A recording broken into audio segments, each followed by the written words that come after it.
Thank you and wow. Thank you and wow. Thank you and wow. Thank you and wow. Thank you and wow. Thank you and wow. Thank you and wow. Thank you and wow. Thank you and wow. Thank you and wow. Sa panahon ngayon, mahalaga sa estudyante ang mabilis, tipid, at convenient na biyahe. Pero sa dami ng option, alin ba ang masulit gamitin araw-araw? Traditional commute ba o e-bike? Alamin natin mula mismo sa mga estudyante.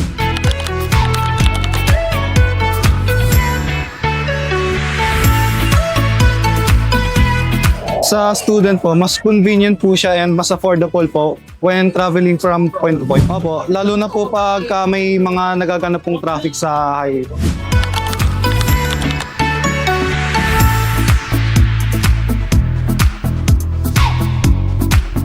Sa student, tingin ko kapag may mga activities kayo, lalo na kapag may culminating, tapos mag-aanap kayo ng pagka-practice nyo na sayaw, di naman lahat yun abot ng public transportation. Syempre, may mga time na maglalakad kayo papunta doon. Kung may service ka, madali ka nang makakapunta, tipid na sa oras, tipid pa sa pagod. Makakatulong ka, lalo na kapag lipat-lipat kayo ng mga place kung saan kayo mag-meet up para gumawa ng activities nyo. Malaking tulong siya. Makakatipid ka sa oras, sa pagod, at mapapabilis yung mga gawain.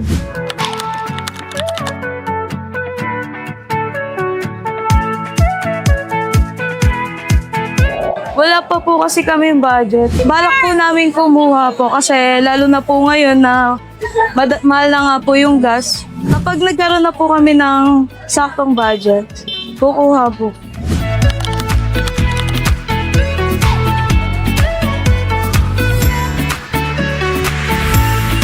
So as a student po, yung ideal transportation for me is yung mabilis and also yung matipid. Kasi kapag nagko-commute kasi araw-araw, so para less struggle din siya kapag nagko-commute.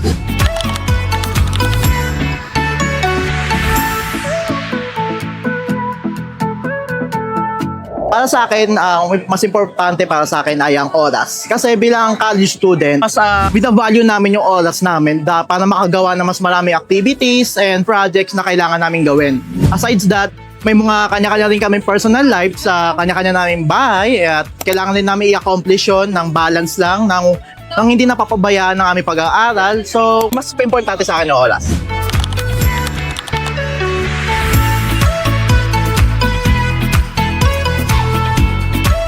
Bilang estudyante po, kung may convenient na transportation po, mas pipiliin ko po siya, lalo na kung tipid tsaka mas mabilis po. Kasi alam naman po natin na kapag estudyante, limited lang po yung resources nila tulad ng pera. Kaya po, makakatulong po sa estudyante ang convenient na transportation.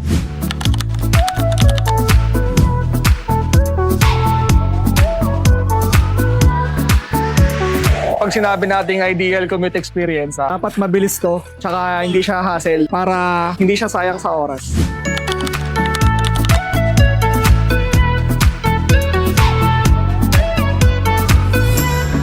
Oo naman, syempre kasi bilang estudyante, mas importante sa atin ang time. And also, ngayong mainit, kailangan natin bigyan ng oras yung pag-aaral. And importante yun. Kaya kung mababawasan man yun, malaking tulong siya bilang isang mag-aaral at bilang isang estudyante.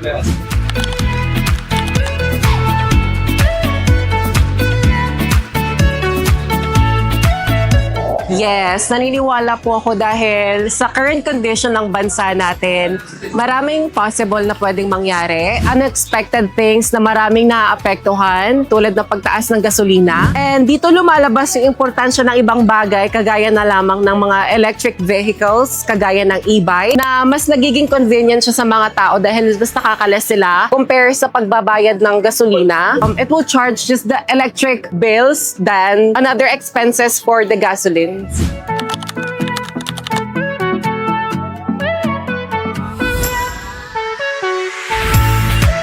So for me, sir, if makakatulong siya sa akin kasi if example, yung parang gawal na talaga yung oras ko, if malate ako ng gising, ganyan, is nagpapatid na lang ako. And kasi yung sa amin is, loob pa lang talaga siya ng subdivision. I mean, pinakadulo pa siya.